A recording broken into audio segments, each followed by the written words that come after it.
There's a snap election happening and a looming federal election. So today I'm going to educate you on the taxes that make owning and purchasing a home more unaffordable for you. Now, Ontario has some of the highest housing related taxes in all of North America. Whether you're buying, selling, or already own a home, taxes play a huge role in affordability for you. So let's break down the key taxes that impact you the most. If you're buying a new home, the taxes you pay are astronomical, and they've increased significantly in the past few years, arguably contributing to our now extremely weak pre-construction market. If you buy a new home in Ontario, meaning it's just been built and you are the first owner of that home, you pay nearly 36% in taxes of that home's value. So the average new home in Ontario costs $1,069,000. That's $380,000 gone out of your pocket to the government in taxes. And that's up significantly in the last 3 years. Since 2022, the amount of taxes you pay on a new home is up 74%. So let's say in 2022, the average home price was the same, so $1,069,000, just to keep the math easy.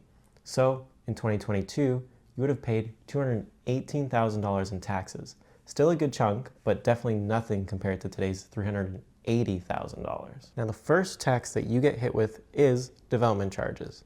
Development charges are a tax on a new home that is charged by the municipality and is used to fund infrastructure needed to support that new development. So things like roads, water, transit, stuff like that. The developer pays these charges to the city when their building permit is issued, and the developer then passes these on to the purchaser come closing time. So in the end, it's you, the purchaser, paying it and not the developer. In the GTA, these charges can cost tens of thousands of dollars, and most of the time, because we're in a developed city, these charges often exceed the actual cost of the infrastructure to support it. So the question is really, where are these development charges going? Without real transparency, it's hard to know if they're actually going to support any infrastructure or even going back into the housing market to help out housing affordability. And that's a serious problem when the entire nation is trying to solve the problem of housing affordability. Now, the second tax you pay on a new home is HST. In Ontario, we're of course all familiar with HST being 13%. So on that $1 million new home, that's a serious added cost of $130,000. Now, the federal and provincial government do offer rebates to help offset this significant cost, but the issue is that if we look at the federal rebate, it hasn't changed since the 1990s. So it kicks in for homes below $350,000 and then has a sliding scale up to $450,000. The issue is with that is that after $450,000 for the price of the home that's being taxed, the tax just disappears and doesn't exist. And of course, unless you're buying in Brandon, Manitoba or somewhere like that, a house costs a lot more than $450,000. Even a tiny condo does. So most Ontario home buyers are not even seeing that federal rebate at all. The provincial rebate, on the other hand, applies to all new homes in Ontario, and it covers 75% of the provincial portion of the HST. It doesn't apply to the federal portion.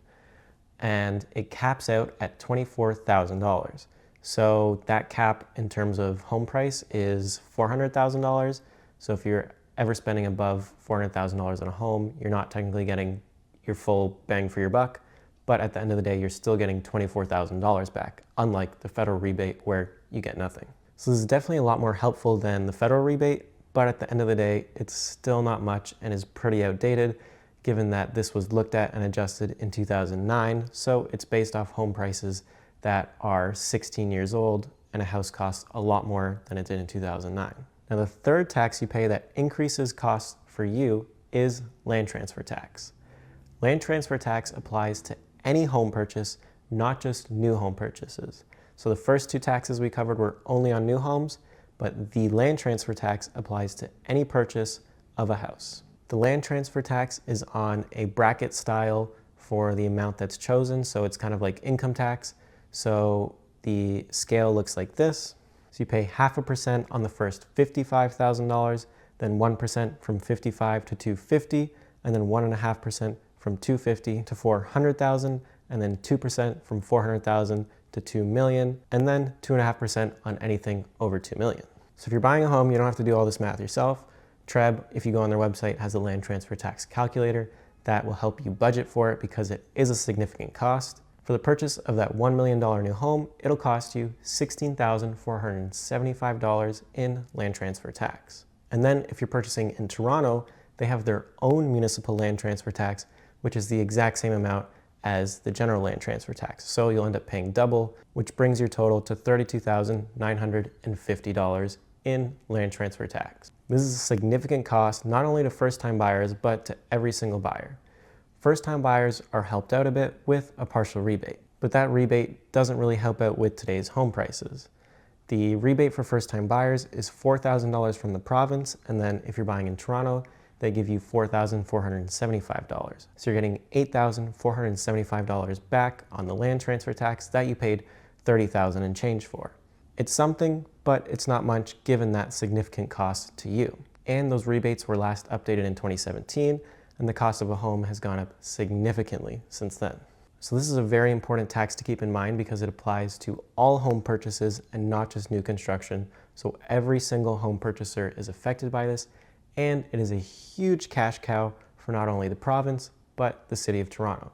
So most candidates don't like to talk about it because it is bringing them all the revenue.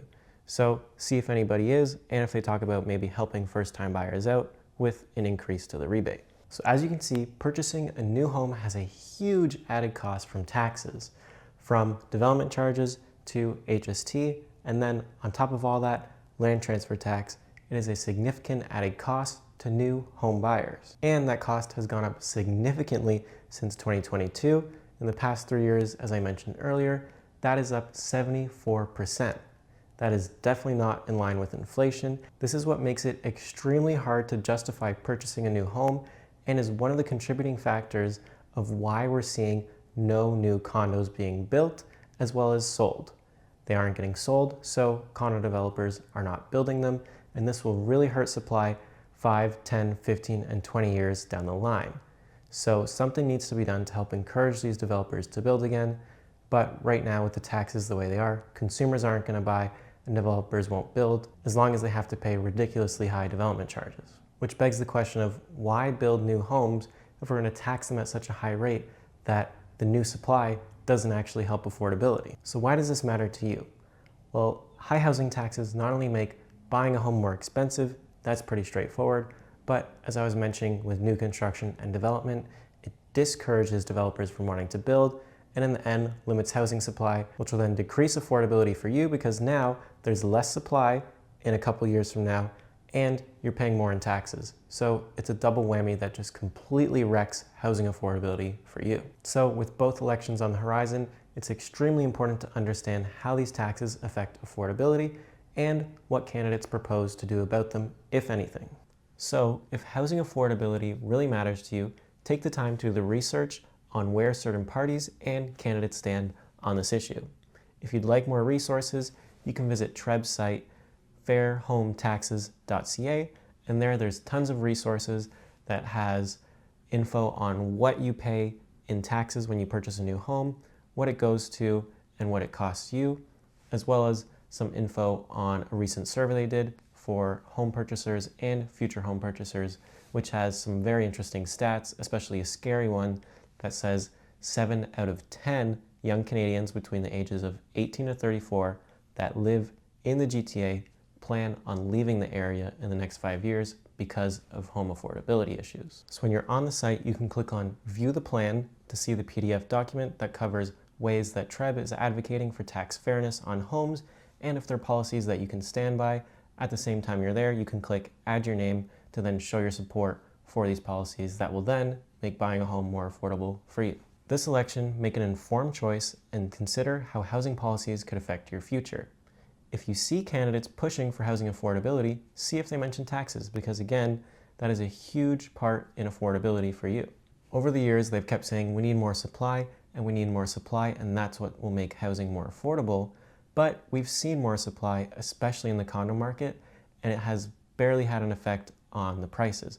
Condo market's down 2% overall in prices and is projected to remain relatively flat, down 1 or 2% again for 2025. So supply is not the only answer, and it's clearly not a short-term answer. Possibly in the long term it'll have a better effect, but right now, one of the ways that you can see direct affordability help is with tax fairness on Ontario homes. I'm part of TREB's Government Relations Committee, and we actively advocate for policies that directly impact housing affordability. So if there's a tax or policy issue that you'd like to see addressed, let me know down in the comments below. I'd love to hear your thoughts on tax fairness and what changes you think should be done, if any. If you found this video helpful, make sure to like, subscribe, and share with anybody that you'd like. And if you have any questions or thoughts on housing taxes or anything else, feel free to drop a comment down below or message me directly. My contact info is in the description as always. So thank you for watching, and I'll catch you in the next video.